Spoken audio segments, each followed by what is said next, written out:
Il-walking football, sport ġdid li għandu bixra kemm xejn differenti mill-futbol tradizzjonali. Sport li huwa maħsub l-aktar għal persuni li għandhom aktar minn 50 sena.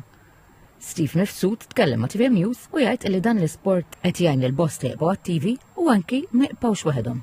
Online bdejt nara l-videos online l-Ingilterra speċjalment jilagħbu dal-walking football u jibqgħu għaddejn sa 70 anki 80 sena u għattil qudiem żgur se nispiċċaw hekk aħna.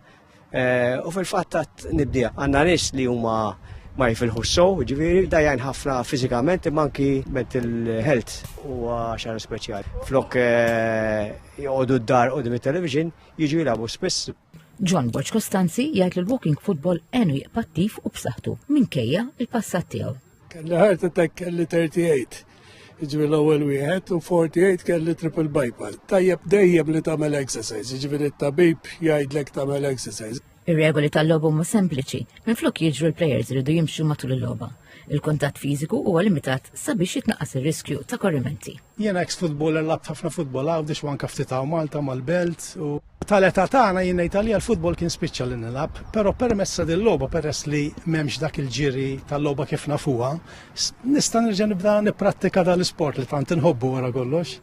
Il-ħadd li ġej il-Football Social Responsibility Committee fl-Assoċjazzjoni Maltija tal-Futbol se jorganizza Open Day fejn li matula se jsir turnew fil-ground ta' Santa Venera bil-lan li aktar nies jitħajru jtuha għal walking football.